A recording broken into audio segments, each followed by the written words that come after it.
Welcome to Programming with Mrs. Hughes. Hello, Jennifer. How are you doing? Hello, Destiny. I am doing great. Are you ready for your Python lesson? Yes, I have been ready all day. Okay, that's great to hear. Well, come with me into my office so that we may begin.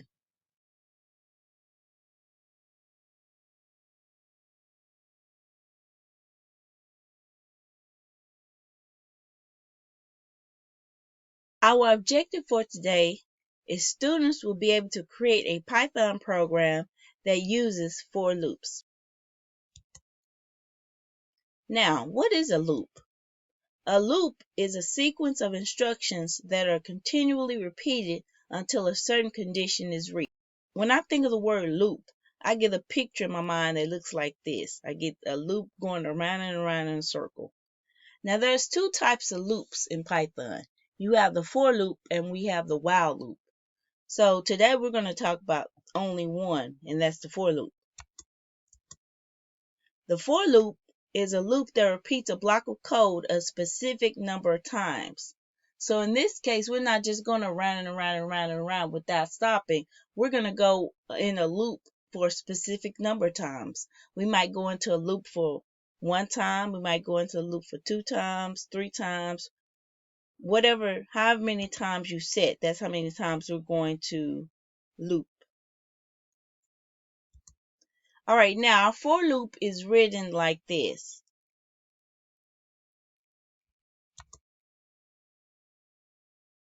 Now let's talk about the range function. Range function, it returns a sequence of numbers starting at 0 by default.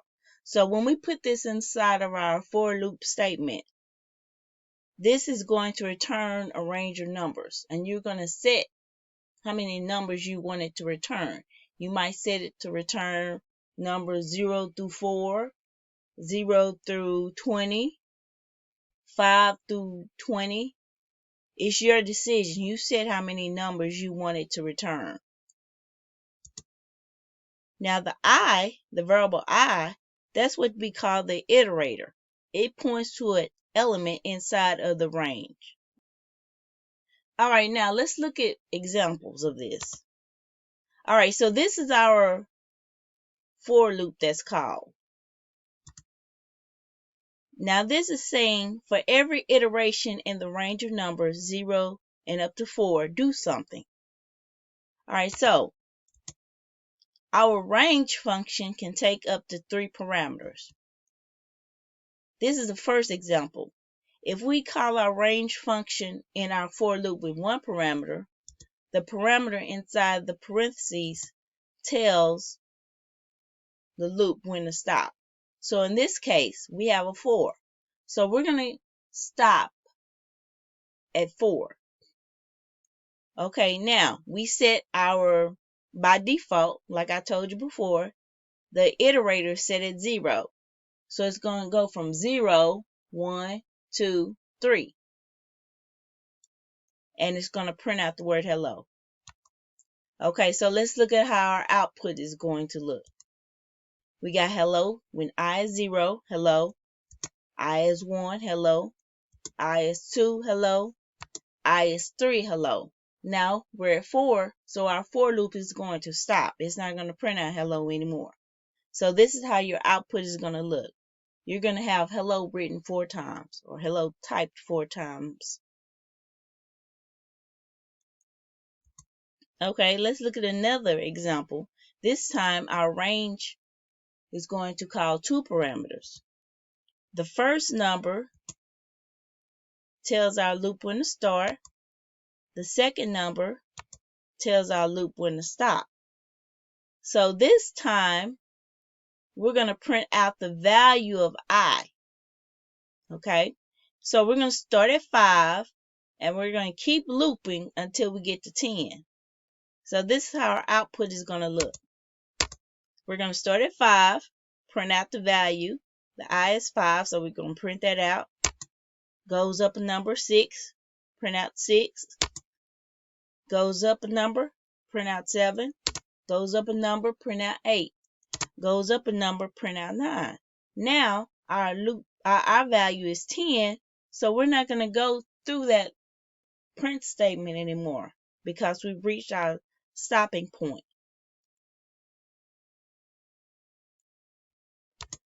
Okay, now let's look at the third situation. This time our for loop has 3 parameters. So the first number, of course, is our starting point. The second number is our stopping point. And the third number is called the step. That's the number of items to skip when iterating. So we're going to skip 20 items in this case, okay? So our output is going to look like this. We're going to start at 0 because that's our starting point, okay? Now, our next number is going to be 20 because our step is 20. So we're going to skip 20 numbers. Our output is 20. Skip another 20. Our next output is 40. Skip another 20, 60. Skip another 20, 80. Skip another 20, 100. Okay? Now, our stopping point is 101. If we skip another 20, we'll get to 120. So we don't want that. Our stopping point is 101. So our for loop stops. Okay? Now, let's get to our assignment. Since we've already talked about the different ways that you can write for loops, we're going to try it out. So our assignment is, we're going to create a program that asks the user to enter a number. Then we will create a for loop that prints out the word hello that many times. I've also written some extra credit. Our extra credit is creating a program of your own that uses a for loop. All right, so let's look at how this works in our IDE. All right, so we want to create a program that asks the user to type in a number, and that's how many times we're going to display the word hello.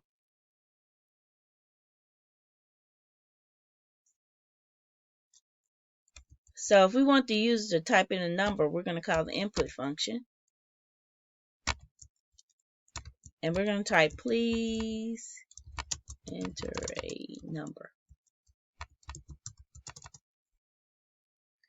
All right, now the user is going to enter a number.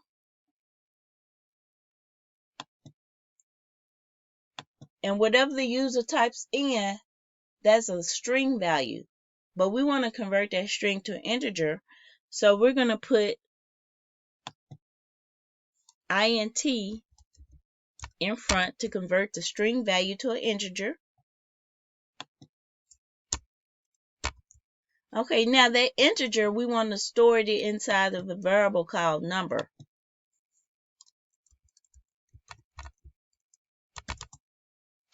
So we stored that inside a variable called number.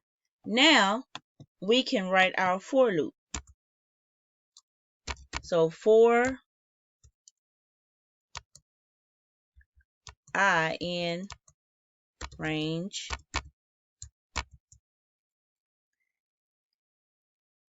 Okay, so in this instance, our range function will call one parameter, and this one parameter is going to tell the for loop when to stop. And we want the for loop in this case to stop at the number that the user entered.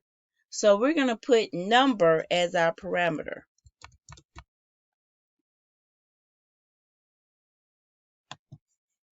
And always remember the colon at the end. Then we're going to put enter, press enter, and our cursor indents on a new line, and this is what we're gonna type what we want to loop around.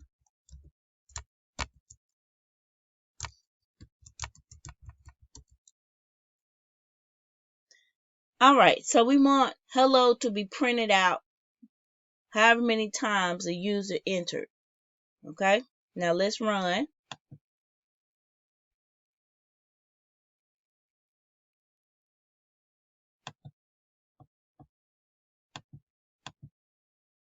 And we're going to type the number 9. Enter. And as you can see, the word hello printed out 9 times. 1, 2, 3, 4, 5, 6, 7, 8, 9. Okay, let's run it again. And this time, we're going to use a different number. Yes, let's use 2. And the word hello printed out 2 times. Thank you, Mrs. Hughes, for the Python lesson today. I feel like I learned a lot. I'm glad you enjoyed the lesson on today too, Destiny. And remember, our next lesson is Monday at 2 o'clock. I won't forget. Thanks, Mrs. Hughes.